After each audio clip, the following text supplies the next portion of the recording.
으로 기도하옵나이다. 아멘. 오늘 하나님의 딜레마에 대해서 말씀을 나누겠습니다. 딜레마라고 하는 것은 여러분 잘 아시지만 선택해야 될 두 가지 중에 어느 한쪽을 선택을 해도 바람직하지 못한 결과가 나타나는 참 그 난감한 상황에 처한 그것을 가리킬 때 딜레마라고 하는 겁니다. 트롤리 딜레마라는 말이 있어요.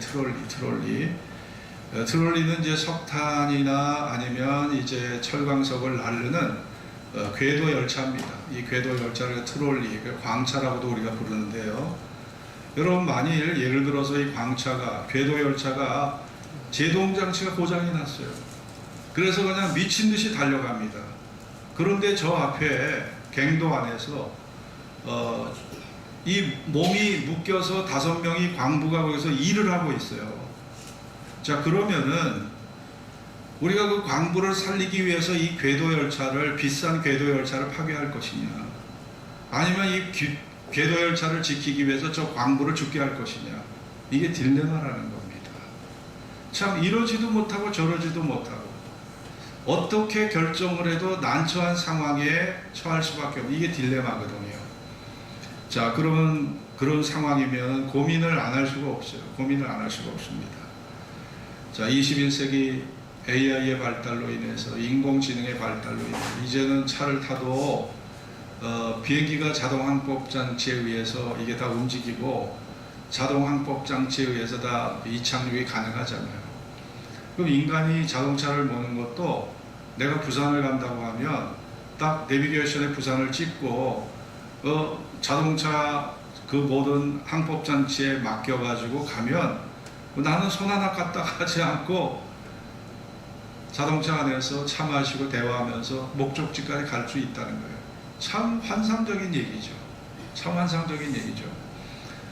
그런데 한편으로 생각하면 정말 폭주기관차처럼 인간의 기술이, 과학이 발전합니다. 그 목적지가 어디인지도 모르고 그냥 폭주기관차처럼 달려가는데, 만약 AI가 극도로 발전하면 인간의 일자리가 잃어버리는 건 뻔한 겁니다. 공장에서 AI로 무장된 로봇들이 인간의 모든 손과 발을 대신하고 있어요.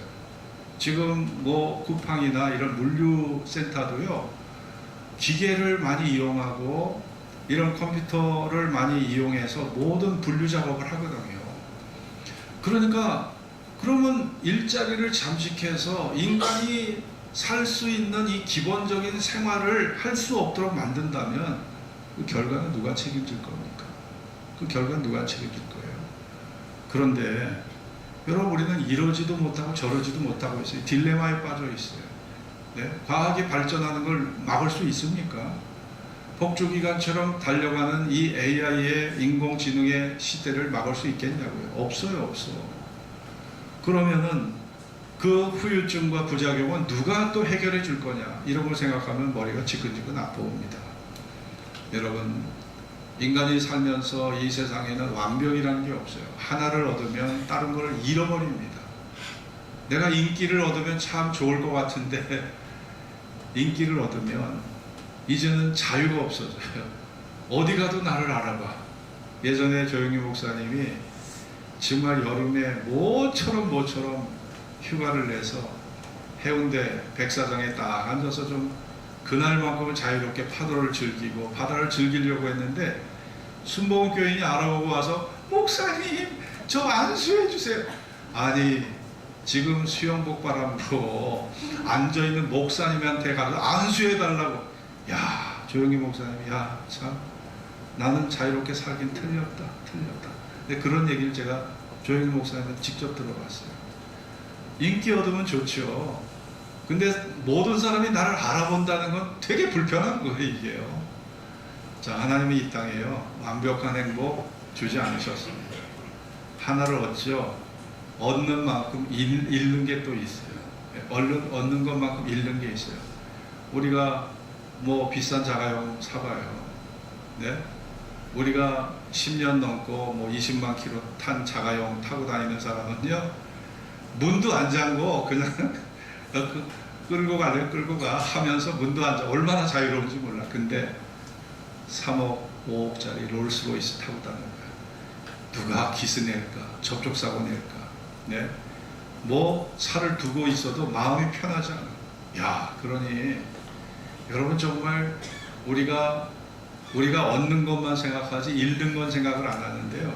참 이게 잃는 게 있는 거예요. 그러니까 여러분, 우리가 이 세상의 인간의 삶은 그렇습니다. 하나님의 딜레마는 뭘까요? 하나님의 딜레마는 하나님의 뜻대로 살지 않는, 하나님과 조화되지 않는 인간, 그냥 하나님이 공의의 심판으로 그냥 싹 쓸어버리고 싶으신데, 그런데 인간을 다 죽게 하면은 뭐가 없어질까요? 사랑의 대상이 없어지는 거예요. 사랑의 대상이. 하나님이 사랑할 대상이 없어지는 거예요. 야, 그러니 하나님은요, 이러지도 못하고 저러지도 못하세요. 인간을 싹 쓸어버리면 하나님은 누구를 사랑의 대상으로 삼고 살아가시겠어요? 여러분, 아이들이 말썽을 피고 때로는 부모님에게 반항하고 대들어도 그 자식이 그래도 우리에게 삶의 의미와 삶에 우리에게 열정을 주고 에너지를 주기 때문에 우리가 살아가는 맛이 있고 희망이 있는 거죠. 자녀들이 우리에게 큰 힘을 주는 거거든요. 여러분, 하나님은 노아 홍수 때 인간을 정말 쓸어버리셨어요. 40일 40주 40야 동안 밤낮으로 비를 오게 하셨습니다. 땅에서 물이 솟아오르게 하시고 하늘에서 비가 오르게 하고, 여러분 3일만 비가 와도요 난리가 납니다. 여러분 국경에 홍수 난 거 보세요. 차들이 그냥 뭐 낙엽 떠내려가듯이 다 떠내려가고 있잖아요. 수천 대의 차량이 다 침수되고 다 망가져 버렸어요. 그 재산 피해가 수백조 원이 넘을 겁니다. 여러분, 그런데 40일 동안 비가 온다? 높은 산이 다 잠겼어요. 성경에 보면. 자, 그런데 하나님이 인간을 쓸어버리시고 하나님이 감사하셨을까요? 네? 내가 잘했다고 스스로 자신을 승인하셨을까요? 하나님 한탄하시고 후회하셨습니다. 야, 내가 심판하는 것이 내가 참 후회스럽다. 하나님께서 인간 심판하시고 후회하셨어요. 사랑의 대상이 다 사라진 거죠. 사랑이죠. 그래서 하나님은 내가 다시는 물로 인간을 심판하지 않겠다 하시고 하늘의 무지개로 하나님의 구원의 의지를 하늘의 무지개로 우리에게 보여주신다고 성경 기록하고 있습니다. 그런데 노아의 8 식구만은 살아났잖아요. 노아의 8 식구가 그 엄청난 홍수 이후에 의인의 자손 노아의 8 식구를 통해서 의인들이 번성할 걸 하나님 기대하셨지만, 그런데 노아의 8 식구, 의인의 자손들 역시 또 부패했어요. 여전히 악순환에 물들어 살았습니다. 우리가 사사기를 보세요. 이스라엘 사람들을 하나님이 평안하게 해주십니다. 보리농사, 밀농사, 풍년으로 하나님이 좋은 그런 풍요를 주세요. 그리고 좋은 날씨에 태평성대를 누리게 하시면 인간은요 100% 부패해요. 타락해요.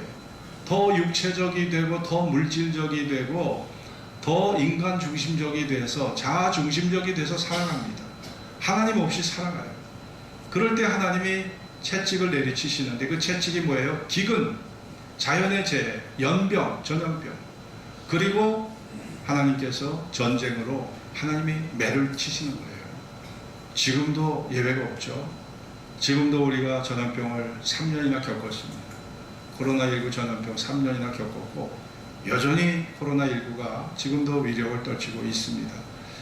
마스크 안 쓰고 예배 드리는 것만 해도 우리는 너무너무 감사해요. 너무너무 감사하고, 정말 저도 11박 12일 동안 오산 한국병원에 입원해서 정말 항생제 치료를 받으면서 죽다 살아난 사람이에요. 저는 정말 코로나19를 겪으면서 하나님, 저희에게 마스크를 벗게 하시고 이 차단막만 벗게 하셔도 저 평생 감사하겠습니다. 그런 기도했거든요. 근데 하나님이 정말 3년의 광풍이 지나가고 이런 또 고요한 때, 평안한 때를 허락해 주신 거 저는 너무너무 감사합니다. 그런데 여러분, 이렇게 편안을 주시면 인간은 또 하나님 앞에 그 은혜를 감사해서 더 하나님 중심으로 하나님 가까이 나아가야 되는데 인간이 그렇지 못해요. 그러니 하나님은요, 인간을 이러지도 못하고 저러지도, 이게 하나님의 딜레마입니다. 인간을 매를 치잖아요. 그러면 또 낙심해요. 절망에 빠져요. 죽겠다고 아우성을 쳐요. 그럼 하나님이 또 사사들을 보내어서 인간을 살게 하시거든요. 자, 그런데 이 동일한 일이 계속 반복되었다는 거예요. 자, 우리는 어떻습니까? 우리 인간성은 여전히 변하지 않았어요. 네? 노아 시대 때나 사사 시대 때나 지금이나 여전히 변하지 않았습니다. 여러분, 이 세상에 제일 어려운 것 중에 하나가 뭐냐? 인간성이 변하는 거예요. 인간의 인성이 변하는 거예요. 이거 참 어려운 거예요. 네? 저하고 저희 집사람하고 거의 이제 40년이 넘게 같은 부부로서 연을 맺고 살아왔는데, 제가 봐도 저도 안 변하고 우리 집사람도 안 변해요. 참 보면 이 평행선이에요. 평행선. 계속 평행선. 뭐 하나 같은 게 하나도 없고 계속 평행선으로 살아가는 거예요. 신앙 안에서 그래도 서로 그냥 진짜 정으로 사는 거죠. 이 남자 여자라고 하는 이 성의 차이는, 이거는 합쳐질 수가 없는 거예요. 생각의 차이, 가치의 차이, 이 합쳐질 수가 없는 겁니다. 그러니까 우리의 공통분모는 자식에 관계된 일을 할 때는 마음이 모아져요. 또 교회에 관계된 일을 할 때는 마음이 모아져요. 어려운 일을 돌파해야 되는 상황에서는, 힘을 합쳐야 되는 상황에서 마음이 모아지지만 나머지는 다 이게 평행선이더라고요. 남자 여자의 성의 차이는 이건 어떻게 변할 수가 없는 거예요. 여러분, 인간이 하나님이 제안하신 선악을 알게 하는 나무의 실과, 너 절대 이거 먹지 마라, 먹으면 너 반드시 죽을 것이다 라는 말씀에도 불구하고 그걸 따먹었어요. 인간이 그걸 따먹었습니다. 최초의 원죄가 뭐라고 생각합니까? 여러분, 최초의 원죄는 탐욕입니다. 하나님의 에덴 동산, 그 풍요의 동산, 아름다운 동산을 주셨음에도 불구하고 하나님이 금지하신 그 한 가지조차도 차지하려고 하는 그 탐욕이 인간에게 타락을 가져왔어요. 또 하나는 눈이 밝아 하나님처럼 되려고 하는 그 인간의 교만함이 타락을 가져온 거예요. 또 하나 뭡니까? 하나님의 간섭과 지배를 벗어나 마음에 하나님 두기를 싫어하고 자아중심적으로 살려고 하는 그 자아중심의 마음이, 자유롭게 살아가려는 그 마음이 우리에게 타락을 가져온 거예요. 그런데 이 탐욕과 교만과 자아중심의 삶은요, 여전히 우리의 삶을 지배하고 우리의 의식을 여전히 지배하고 있다는 겁니다. 여전히 지배하고 있다. 목사도 예외가 아니라는 거예요. 요한복음 5장 42절에 보면 다만 하나님을 사랑하는 것이 너희 속에 없음을 내가 알았다. 예수님이 인간 세계에 공생의 삶을 살아가시면서 인간과 최대한 접근을 하셔서 친밀하게 피부를 맞대고 손을 맞대고 얼굴을 맞대고 사시면서 주님이 느끼신 게 바로 그거예요. 너희 속에 하나님을 사랑하는 마음이 없다는 걸 아셨던 거예요. 인간은 하나님의 거룩을 닮아가려고 하지 않아요. 하나님의 도덕적 진실을 좋아하지 않아요. 끝없는 인내, 희생과 섬김의 삶을 살아가는 것이 달갑지가 않아요. 여러분, 아모스 3장 3절을 보세요. 두 사람이 의합지 아니하고야 어찌 동행하게 할 수 있겠느냐. 두 사람이 마음을 합치지 않고야 어찌 같은 방향으로 갈 수 있겠냐. 여기에서 두 사람은요, 하나님과 인간을 의미하는 거예요. 하나님과 인간을 비유한 말씀입니다. 우리가 하나님과 마음을 합치지 않고는 하나님이 기뻐하는 방향으로 절대 우리 삶이 그 방향으로 갈 수 없다는 거예요. 한 사람은 냉면 먹겠다고 그러고 한 사람 피자 먹겠다고 그러면 어디로 가야 되냐고요. 네? 피자집에서 냉면 하는 거 못 봤어요. 하나만 고른다고 하면 어디로 가야 돼요. 한 사람은 휴가를 바닷가에 가서 시원하게 자기 보트 타고 싶다고, 한 사람은 산에 가서 계곡에 물 담그고 싶다고 그러면 어디로 가야 되냐고요. 누가 양보해야 돼. 한 사람이 포기하지 않으면, 양보하고 포기하자면 싸울 수밖에 없는 거예요. 각자 개인 플레이 할 수밖에 없잖아요.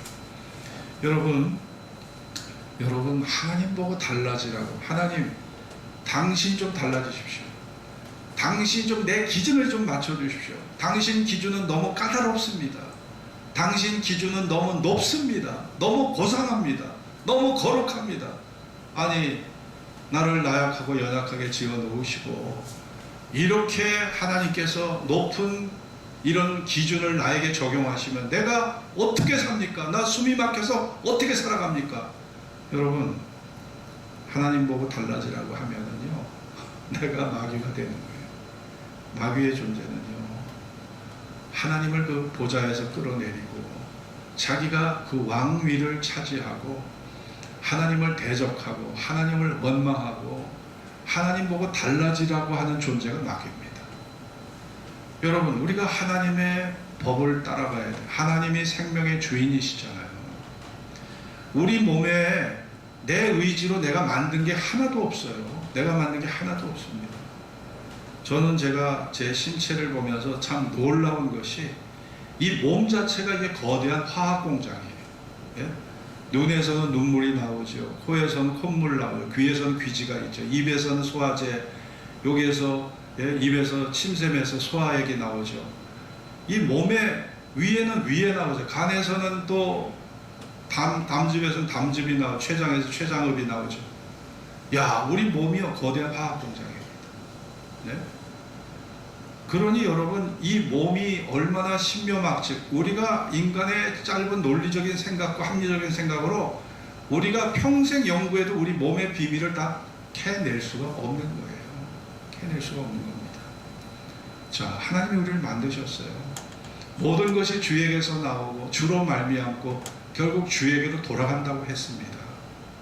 그러면 하나님이 생명의 주인이시라면 우리가 그분의 뜻에 굴복하고 그분의 뜻에 조화되도록 삶을 살아야 되는데, 우리는 여전히 하나님과 평행선의 삶을 살고 있지 않는가 하는 생각을 지워버릴 수가 없어요.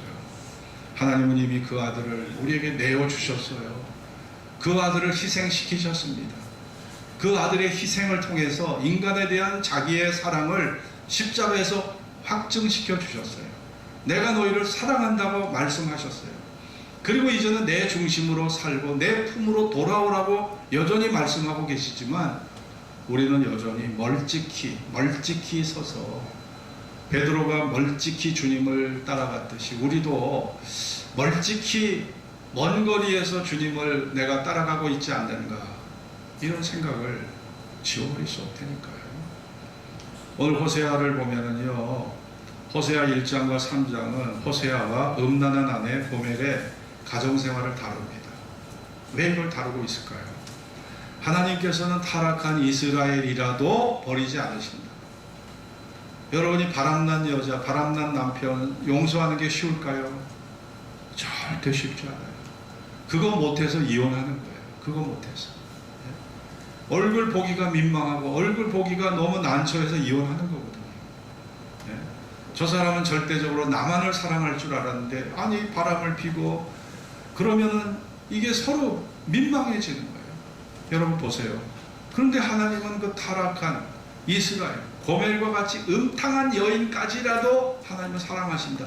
이게 호세아의 중요한 메시지입니다. 그리고 오늘 이 본문은요, 이 본문은 우리에게 교회가 부패하고 나라가 부패하고 종교가 부패하면 우리가 나라가 타락하고 망할 수밖에 없다는 것을 우리에게 경고해 주고 있습니다. 선지자들은 거짓을 예언하며 제사장들은 자기 권력으로 다스리며 내 백성은 그것을 좋게 여기니 그 결국에는 너희가 어찌하려느냐. 아니, 선지자들은 거짓을 예언해요. 진리를 예언하는 게 아니라 거짓을 예언합니다. 제사장들은 자기 권력으로 다스린다. 권위주의에 사로잡혀서 나 제사장이니까 내 앞에 고개를 숙여 내 말 들어, 이런다는 거예요. 내 백성은 그걸 좋게 여긴다. 그걸 좋게 여기고, 그렇다면 그 결국에는 너희가 어찌하려느냐. 내가 보고 있는데, 내가 심판할 텐데, 내가 공의대로 판결할 텐데 너희가 어찌하겠느냐, 이런 얘기죠. 그거를 하나님은 말씀하고 있습니다. 제사장의 죄악이 뭘까요?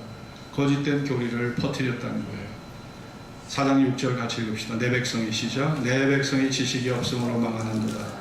내가 지식을 버렸으니 나도 너를 버려 내 제사장이 되지 못하게 할 것이요 내가 내 하나님의 율법을 잊었으니 나도 내 자녀를 잃어버리리라.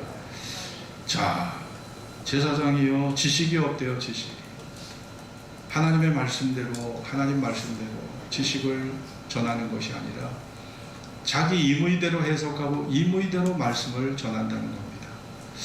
여러분, 헨리 8세가 엠버린이라고 하는 여인과 결혼하기 위해서 이혼을 신청했어요. 당시는 교황청에서 이혼 허락을 해야 왕이 이혼할 수 있었거든요. 이혼 허락을 위해서 교황청에 그렇게 여러 번 문서를 보내고 사신을 보내서도 예스가 아니에요. 안 된다는 겁니다. 이 헨리 8세가 너무 욕망이 커서 엠버린이라는 여자가 너무 이쁜데 본처를 버리고 이 여자와 결혼하기 위해서 어떻게 했어요? 그렇다면 내가 종교를 만들겠다. 내가 왕 위에 군림하는 종교 나 용납 못해. 내가 종교 만들 거야. 그 만든 게 영국의 성공회 아니에요. 영국의 성공회를 만들었는데 엠버린이라는 여자가 헨리 8세의 사랑을 얼마나 받았을까요? 따라해 봅시다. 1000일의 N. 딱 1000일 동안 1000일밖에 사랑을 못 받았어요. 그리고 다른 여자한테 눈이 팔린 헨리 8세가 엠버린은 어떻게 했어요? 다른 남자와 부정을 저질렀다는 이유로 죽여버리잖아요. 엠버린요 딱 1000일밖에 사랑을 못 받았어요. 야, 여러분 보세요. 법을 무시하고 하나님 뜻도 무시하고 자기 마음대로 자기가 법이고 자기가 왕이고 자기가 하나님이고. 이 헨리 8세가 나중에요, 이 사람이 좋아했던 뭐냐면 이 기마병, 말 타고서요 이 긴 창을 들고 상대의 방을 찌르는 거 있잖아요. 이거를 이 사람이 좋아했는데 이 경기를 하다가 이 넓적다리에 이 넓적다리에 그 긴 창이 여기에 꽂혀버린 거예요. 이것 때문에 이 사람이 여기에서 계속 고름이 터져나 썩은 내가 진동해. 결국 그것 때문에 헨리 8세가 고통당하다가요 그것 때문에 죽었어요. 헨리 8세 영국의 역사를 보세요. 헨리 8세가 그렇게 죽었습니다. 비참하게 죽었어요. 권력이 있을 때는 자기 마음대로 막 휘젓고 살았지만 여러분, 이렇게 하나님의 심판의 때가 있다는 걸 우리는 기억하고 살아야 됩니다. 네? 물고기가 물속에서 지낼 때는 좋아요. 그러나 그물의 덫이 딱 나에게 씌워질 때가 있다니까요. 그럼 무트로 올라와야 돼요. 무트로 올라와야 돼요.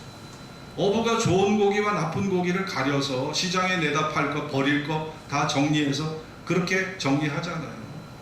자, 심판의 순간이 있다는 걸 기억해야 합니다. 심판의 순간이 있다는 걸 기억하는 사람은요 그냥 막 함부로 살 수 없어요. 생각하면서 절제하면서 인내하면서 하나님의 뜻을 헤아리면서 살 수밖에 없는 거예요. 하나님과 어찌하든 조화된 삶을 살 수밖에 없는 거예요. 왜냐? 하나님 보고 고치라고 할 수 없잖아요. 그분 보고 달라지라고 할 수 있겠어요? 네? 그분 보고 고치라고 할 수 있겠냐고요. 내가 그분의 뜻에 내가 따라야 되는 위치에 있는 종에 불과한데 하나님을 하나님으로 대접하지 않고 마귀처럼 하나님을 향해 달라지라고 한다면 그것은 결국 내가 마귀의 길을 가겠다는 것밖에 안 되는 겁니다. 제사장들은요 이렇게 절대적인 진리를 가르치지 않고 자기 기준에서 율법도 제대로 알지 못하는 율법을 그들은 가르치고 그들은 그것을 사람들에게 강요했다는 것입니다. 여러분, 오늘 우리가 구약에 보면은 여로보암 때에 하나님께서 이스라엘 백성을 갖다가 둘 쪽으로 솔로몬 시대에 나눠서 남유다는 르호보암이 왕이 되고요, 북이스라엘은 여로보암이 왕이 됐어요. 여로보암이. 근데 이스라엘 사람들이 북쪽 이스라엘 사람들이, 지금 호세아 선지자는 북이스라엘 선지자거든요. 북이스라엘 선지자들이 보니까 아니 평소에 예배드렸던, 솔로몬 성전에서 예배드렸던 이 종교적 습관이 있잖아요. 그러니까 다 예루살렘으로 내려가려고 해요. 르호보암이 그걸 보고, 야, 르호보암이 아닙니다. 르호보암은 솔로몬의 아들이죠. 여로보암이, 야, 내가 베델과 단에다가 이 금송아지 둘을 갖다가 거기다 하나하나씩 세워놓고, 야, 이것이 너희를 애굽에서 인도한 이게 여호와다.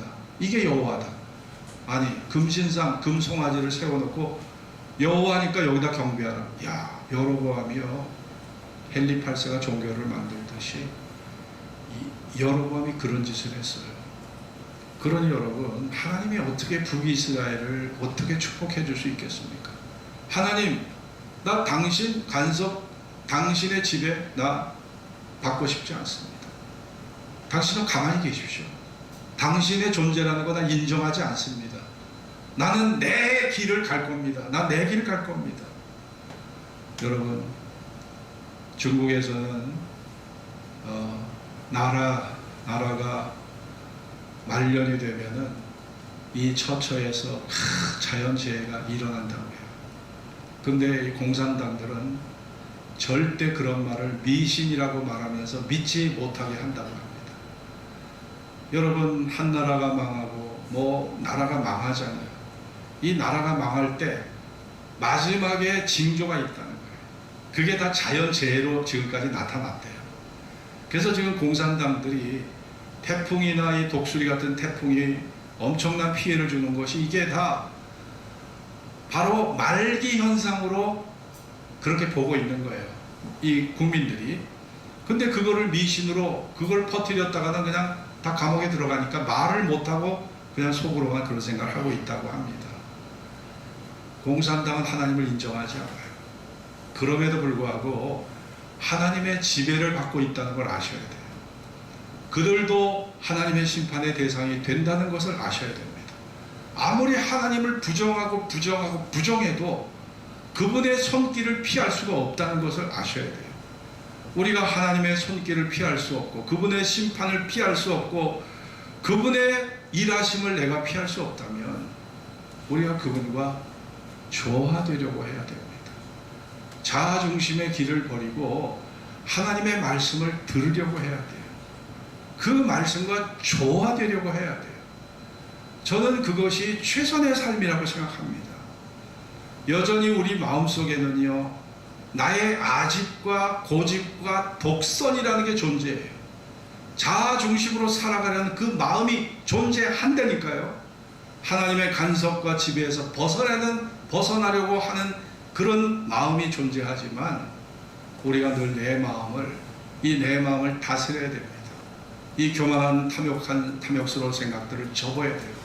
그러지 않으면 우리가 결국 하나님의 진노를 우리가 피할 수가 없는 겁니다. 호세아 1장 14절에 깨닫지 못하는 백성은 패망하리라. 하나님의 말씀의 뜻을 이해하지 못하고 진리를 알지 못하고 하나님과 조화되지 못하는 사람들, 하나님과 조화되지 못하는 사람들은 결국은 패망하게 된다. 결국은 패망하게 된다. 자, 이것을 여기에 분명히 말씀하고 있습니다. 솔로몬이 기브온에서 1,000번제를 드려서 하나님께 큰 지혜를 그에게 주셨지만, 그러나 그 지혜는 버려졌어요. 버려진 지혜가 됐어요. 왜입니까? 인간의 쾌락에 빠져서. 솔로몬도요, 지혜를 받았지만 자아중심적으로 살아가려고 하는 인간 중심적인 삶에서 결국 벗어나지 못했습니다. 솔로몬의 목표는 거룩이 아니었어요. 솔로몬의 삶의 목표는 거룩이 아니라 솔로몬의 삶의 목표는 행복이었어요. 삶의 목표를 행복에 뒀기 때문에 그런 타락이 온 겁니다. 저와 첩이 1,000명입니다. 여인을 700명을 처로 삼고 300명을 첩으로 1,000명의 처첩을 뒀잖아요. 결국 그 처들이 올 때 이방 여인들을 다 데리고 오다 보니까 다 우상단지를 다 갖고 온 거예요. 문화적 종교적 배경을 다 가지고 온 거예요. 그러다 보니까 예루살렘에 산당을 짓고 산당에 가서 절을 하고 거기에서 우상숭배를 하는, 우상숭배, 하나님이 가장 싫어하는 죄를 솔로몬이 지은 겁니다. 그러니 여러분, 어떻게 하나님이 솔로몬을 예전처럼 사랑하실 수 있었겠습니까? 여러분, 결국은 솔로몬 스스로가 하나님의 간섭과 지배에서 벗어나 자아중심적으로 살아가려고 할 때 결국 솔로몬의 그 나라가 두 쪽으로 갈라지고 분열의 그러한 원인이 돼서 결국은 솔로몬은 분열의 그런 악한 지도자가 됐던 걸 보게 됩니다. 목사 한 사람의 영향, 지도자 한 사람의 영향은 매우 큰 거예요. 자세히 아리우스라는 사람이 이단 사상을 만들었을 때 교회 부패를 시켜갈 때 아타나시우스가 나타나서 삼위일체 교리를 확립했습니다. 지금 우리가 삼위일체를 믿게 된 것은 다 아타나시우스의 영향입니다. 5세기 초 펠라기우스라고 하는 거짓 이단이 나타났을 때 하나님은 어거스틴이라는 사람을 세워서 이 어거스틴을 통해서 전통 교리를 지키게 하셨어요. 여러분, 16세기 로마 교회가 거짓 교리를 유포해서 교황 무호서를 주장하고 그리고 면죄부를 팔았습니다. 레오 10세 때 성 베드로 성당이 지어지게 됐는데 성 베드로 성당이 지어질 때 어마어마한 건축 비용이 들었어요. 도저히 이것은 감당할 수가 없기 때문에 생각해낸 게 면죄부 판매입니다. 한 달치 범한 죄를 용서하는 면죄부는요, 종이에다가 내가 내 죄를 사하노라, 요걸 종이에다 써서 교황청에 낙인을 딱 찍습니다. 그게 예를 들어서 한 달치 죄를 범한 거 용서받는 게 10만 원이라면 세 달치는 50만 원, 1년치는 120만 원, 그리고 10년치는 2천만 원, 평생의 죄를 용서받는 건 5천만 원, 이런 식으로 면죄부를 파는 거예요. 이야, 생각해 보세요. 이게 도대체 말이 되나? 이게 면죄부가 지금도 박물관에 그 독일의 어느 그 교회 박물관에 이게 보관이 돼 있어요. 그때 당시 판매했던 것이. 그러니 교회가 썩어도 보통 썩은 게 아니죠. 그래서 하나님은 그때 마틴 루터와 칼빈을 세우셔서 종교개혁을 일으키게 하셨습니다. 마틴 루터가 얼마나 위협을 당했는지 1521년 보름스 칙령이 발표됩니다. 교황청에서 보름스 칙령을 발표했는데 그 내용이 뭔지 아세요? 마틴 루터는 누가 죽여도 살인죄가 적용되지 않는다. 마틴 루터는 누가 죽여도 살인죄가 적용되지 않는다. 이게 보름스 칙령이에요. 교황이 발표. 그러니까 교황이 마틴 루터를 죽이기 위해서 별의별 수단 방법을 다 동원해서 마틴 루터를 죽이려고 했던 거예요. 그리고 종교개혁이 일어난 1517년 종교개혁이 일어났지만 1618년부터 1648년 30년 동안 캐톨릭과 구교와 신교 간에, 캐톨릭과 개신교 간에 30년 전쟁이 벌어진 거예요. 이 전쟁의 승리는 개신교가 승리를 거뒀습니다. 개신교가 승리를 거뒀지만 베스트팔렌이라는 곳에서 서로 조약을 맺어서, 야, 우리 싸울 만큼 싸웠잖아. 우리 교리 논증해봐야 이거 평행선을 그을 뿐이니까 서로 교리 인정하고 서로의 소신과 신조를 인정하고 각자의 길을 가자. 그래서 1648년 베스트팔렌이라는 곳에서 조약이 맺어져서 신교와 구교 간에 서로 존중하기로 그렇게 협약을 맺어서 전쟁이 끝난 겁니다. 여러분, 하나님께서 이 말씀의 진리가 흐려지고 말씀의 노선이 이탈할 때마다 하나님은 위대한 지도자를 세우셔가지고 이 말씀의 전통을 지키도록, 하나님의 이 뜻을 지키도록 하나님이 목숨 걸고 이 말씀을 지켜온 겁니다. 그러니 이 말씀은요, 정말 순교적 각오를 가지고 지켜져 왔던 말씀이에요. 이 말씀이. 그래서 우리 주변에 수없는 이단자들이 뭐 잘못된 교리를 퍼뜨려서 가라지의 세력이 돼서 가라지를 뿌리고 있는 것에 대해서 여러분이 경계심을 늦추지 마시고 하나님께서 이렇게 거짓된 이단자들을 오늘도 미워하신다는 것을 아셔야 돼요. 그리고 그들의 길을 가게 될 겁니다. 하나님의 심판을 피할 수가 없을 겁니다.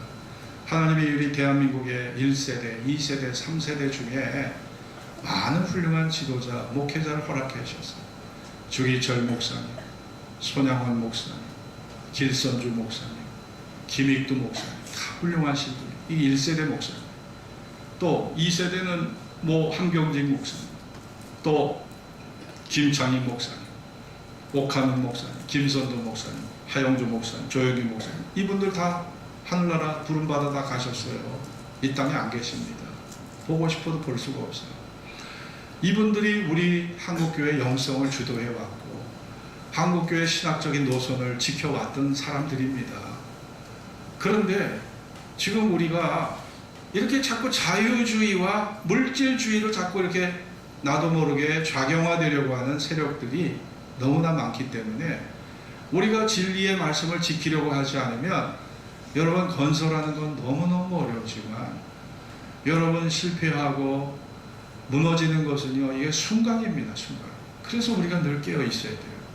사사기 8장 28절에 보면 기드온 사사가 사는 날 동안 그 땅이 태평하였더라. 몇 년 동안? 40년 동안. 하나님이 기드온 한 사람의, 의로운 사람의 그 기도를 들으시고 기드온이 사는 날 동안 그 땅에 하나님이 태평성대를 주셨어요. 태평성대를. 여러분, 깨어있는 영적 지도자 한 사람이 그 교회 성도들에게 복을 주고 그 한 사람의 기도가 그 나라 국가의 태평성대를 인도한다는 걸 아셔야 돼요. 그래서 저와 여러분들이요, 정말 우리에게 주기철 목사님 같은, 그리고 손양원 목사님 같은, 그리고 길선주 목사, 김익두 목사, 한경직 목사님 같은 그런 지도자가 우리나라에 또 태어나게 해달라고, 그런 사무엘과 같은 분들이 영적인 영향력을 발휘할 수 있게 해달라고 여러분, 저와 여러분들이 기도해야 돼요. 왜냐? 그 한 사람이 나라의 미래를 좌우하는 나라의 태평성대를 가져오기 때문입니다. 역대하 20장 30절에도 의로운 왕 여호사밧의 나라가 태평하였으니 이는 그의 하나님이 사방에서 그들에게 평강을 주셨음이더라. 여호사밧이 하나님을 사랑하고 경외하고 하나님과 조화된 삶을 살아가려고 하니까 하나님이 사방에 그들에게 평강을 주셨다. 사방에 평강을 주셨다. 전쟁을 다 그치게 하시고요. 네? 다 이웃나라와 다 화목하게 하시고 전쟁의 소문을 다 없이 하시고 여호사밧의 시대에 태평성대를 주셨다는 거예요. 그러니 여러분, 기도하는 한 사람, 깨어있는 한 사람, 진리대로 살아가려고 하는 그 한 사람이 얼마나 소중한지 몰라요. 그것이 우리 국민의 놀라운 자산이에요. 영적 자산이라는 걸 아셔야 합니다. 한 가정도 깨어서 기도하는 그 한 사람 때문에 그 가정이 사는 거예요. 깨어서 기도하는 그 한 사람 때문에 교회가 사는 거고요. 민족이 사는 것이라는 것을 우리가 잊지 말아야 됩니다. 사랑하는 성도 여러분, 우리는 우리 사회에 도덕과 윤리와 진리가 제대로 세워져 가는지 우리는 살펴봐야 합니다. 나 자신도 그래야 됩니다. 여러분, 오늘 거룩한 하나님의 말씀을 믿고 그분과 조화되고 조화되는 삶을 사는 것, 이것이 최선의 길이고 이것이 하나님에게 복받을 길이라는 사실을 우리는 잊지 말고 우리가 자아 중심의 길을 버리고 하나님 중심의 삶을 살아가는 저와 여러분이 될 수 있기를 주의 이름으로 축원합니다. 기도하겠습니다. 오늘 주신 말씀을 기억하면서 여러분, 정말 우리의 마음은요, 여전히 아담으로부터 물려받은 죄성이 있어요. 그 죄성은 교만입니다. 그 죄성은 탐욕이에요. 그 죄성은 하나님의 말씀의 가르침, 말씀의 간섭과 지도를 벗어나서 나 중심, 자아 중심으로 살아가려고 하는 그런 독선과 아집입니다. 이거는 저에게도 있어요. 제가 목회를 해도 여전히 그런 마음이 때로는 내 마음에 고개를 들 때가 있더라고요. 자, 여러분, 우리가 내가 주인이 아니에요.